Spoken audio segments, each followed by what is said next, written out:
Hi folks, you're with Tacitus today at your Pushback channel, and thank you for joining this radio live stream. In this essay, I'd like to talk about the concept of the road to hell being paved with good intentions. It's a phrase that's been around for easily 100 years, if not longer, I think. And what sort of encouraged me to do this video was a recent video that was done by PragerU. Dennis Prager himself hosted it, and it was quite good. Usual, high quality production value and everything you expect from PragerU. Well scripted, all that sort of stuff. Dennis Prager took the position that the road to hell is paved with good intentions, and the people that make disastrous decisions would have diabolical consequences, that they mean well, or probably mean well, or believe they were doing something good in some way. I don't agree with that. I think there are those who think they're doing well, but because they're ideologically so blinkered, they refuse to accept the damage they're causing is a greater evil, far greater evil than the one that they're trying to correct. For example, I've known quite a few ideological fanatics, and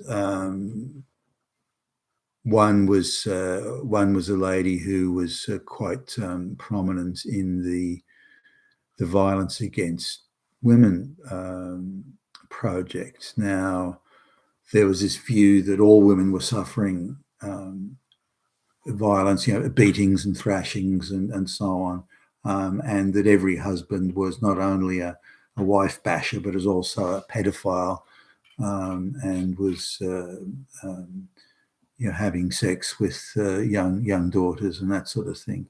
Now, it wasn't isolated; it was everywhere. All men were bad, and because she was such an ideological fanatic, all men were bad. Now, any action at all to stop this evil was acceptable. Any action. So rewriting the law, reversing the burden of proof.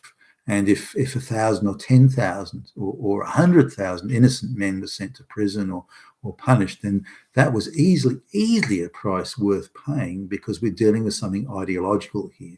It's everywhere, and whatever we do to stop it is a good thing, no matter what the wider. So we send people into school, ideological fanatics into schools, to tell all boys that they're evil, wife-bashing Nazis, that they're oppressors of women, that men are straight men are just evil, and that's just how it is. And we have to fight back against this evil. And no matter what we do, whatever we do to fight back against this evil is justified and acceptable, no matter what collateral damage, what other damage it may occur as a result. Now, does this woman believe she's doing something good? Well, there's two problems here. One is she's prepared to invent and exaggerate to astronomical proportions to try and inflate the size of the problem, which then justifies, in her mind, radical action in response. Now, she knows it's not true. So we could say her original sort of starting point intention maybe was good. But as soon as you start inventing facts and in this case, engaging in wild exaggeration, when you start rewarding lesbian gender studies academics and getting them to put out propaganda and so on, and when you are quite prepared to blame and punish the innocent in large numbers, however many numbers it takes, then you cease to have any good intentions. Now, she said, well, I'm only trying to help women. I'm only trying to help. I'm only trying to stop the bad things. And if the bad things are stopped, then only the good things will be left. And yeah, but that's a very childlike thing. Now, Prager does say that wisdom is needed before you can propose remedies to problems. Wisdom in identifying the problem, and wisdom in saying, well, what can we fix here? And will the damage be greater than the problem we're fixing, and so on. So most of the time, the ideological fanatics are also infantile. So by definition, wisdom isn't going to be there. But they're they're infantile to a point where, and this is a line out of the South Park show where the young boys who are meant to be 8 years old in the show are trying to understand why there are poor people. How come there are poor people in the world? And so one, and I'm going from memory here and I'm paraphrasing, but one of the 8-year-old boys says, well, why don't we just kill all the poor people? And so there's only rich people left. Says, why don't we kill all the rich people? So then everyone's poor. And that's an infantile sort of state of mind. And that's the state of mind and attitude that most of the ideological fanatics bring to the table. Why don't we, the Soviet Union, why don't we just kill all the farmers? Yeah, hey, that'll create equality. So good intentions are one thing where you are genuinely trying to do good and do not wish to inflict harm on anybody. Because if in pursuit of the good you have to inflict great harm on many, then it's hardly a good intention anymore. So I don't accept that the idea that the people that start off with what may be a good intention, for example, Pol Pot in Cambodia. Now, I think it was a fifth of the population got murdered during Pol Pot's fairly brief reign. So they must have been going hard at it to kill that many people in that space of time. Now, Pol Pot believed that, or claimed to believe that, communism was a wonderful thing, and if he could bring communism to the country, then everybody would be equal, and it would be, in effect, a paradise.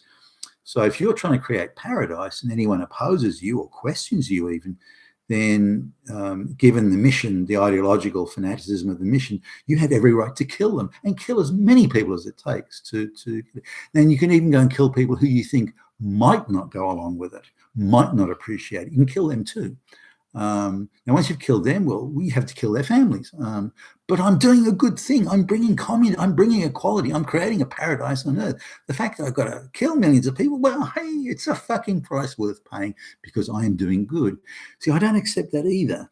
Once you're going down the path of creating that much upheaval and drama, and of course murder on a spectacular scale, then it ceases to be a good intention. As soon as you depart from the absolute good of what you're trying to do, then your intention must be good, but your methodology must be good, and your approach of getting there must have goodness in it, and not to mention the goodness in your heart is necessary. The idea of we can kill millions of people to achieve an ideological outcome, that is not good. So I just don't accept the idea that it's just good people who sort of didn't quite understand what they were doing, or were somehow misguided. Or I don't accept that for one moment. Not that there aren't people in the world that do genuinely try and do good, and get caught up in the excitement of it all, and then start doing bad things. There are those, but there are very few people who start off with good intentions and hold those good intentions, and that is not wanting to do harm but wanting to do good. As soon as you start, I believe, as soon as you start saying, well, the bad things we do are acceptable, in pursuit of the good objective. Not that can't happen, but say, for example, a country gets invaded, and in order to stop that invasion, you have to kill people. Now, it's not an ideological goal, what's happening at this stage. It's a practical goal. You don't want those dudes from down the road invading your country. So there's military conflict and that sort of thing. And you have to do bad things in order to achieve the good. The good is to prevent the bad guys from prevailing. Now, you could say it's a relative good rather than absolute good, and I kind of accept that. But that's some of the wider considerations. If you look at, if you're anyone who's into reading, you can look at things like Dante's Inferno, or even Alice in Wonderland and things like that, where moral questions are posed as to what is an absolute good or a relative good, or is least bad, given a range of options, that sort of thing. But coming back to the road to hell, I think there are people, and I've at the apex of the business world, being an executive vice president, all that sort of thing, I've seen up close how CEOs and executive committees have thought or hoped that they're doing something good, or they need to take radical action to combat what they see as an unfolding disaster. So at times they're saying, well, this is a bigger disaster than one we're going to inflict. But in order to prevent that disaster, we have to, in effect, produce another disaster, but of a lesser scale, of a less destructive scale. So there are those too. Sometimes there are people who are of bad intention. There's plenty of those around, and they hide behind an alleged good intention to pursue, what is clearly bad intentions. And there are other scenarios where we see it playing out with diversity inclusion, for example. It is considered to be a good not to hire straight white males, for example. Now, if you take a step back and think for a moment, well, isn't that exactly the sort of prejudicial behaviour that the social justice warriors claim they're fighting against? So why would they accept it here but not over there? And then you get the relativities of, well, protected, oppressed class has to be given more help, the equity thing and so on. Therefore, the bad things we do are justified because we're pursuing a good objective. Well, I don't accept that either. The road to hell is definitely paved with those sort of stupid intentions. But the minute you accept a level of collateral damage, then the intentions have ceased to be good. So I think that there are examples of people who may start out thinking they're doing good, but they quickly get caught up in the weeds. And then they think, I don't care that I'm doing bad now. I don't care about the collateral damage. I don't care about the millions of people that are being killed because I am pursuing a good ideological objective. Therefore, any price is worth paying. Now, we can look at the globalists doing this. Look at the havoc they're wreaking on the Western world, the destruction of white, working and middle classes. They're going at it apace. They can't do it quick enough. Now, they think they're morally superior and that they're doing good things. They're not doing fucking good things. They are directly taking us on a road to hell. And even if their intentions were good in the beginning, they're certainly not now. The global warming thing and all the carbon emissions and all that sort of stuff, they're not fucking good intentions. They're a bunch of greedy, horrible people who are lining their own pockets while destroying the lives of others while claiming they're doing something good. So I think that the good intentions or alleged good intentions are rarely in place, and if they are in place at all, only at the outset. And people that persist with destructive practices while claiming they're in pursuit of a good goal, and not in pursuit of such a goal at all. They know they're doing bad things, and yet they continue with it. So the road to hell is paved with good intentions at the very outset, but not as it moves along.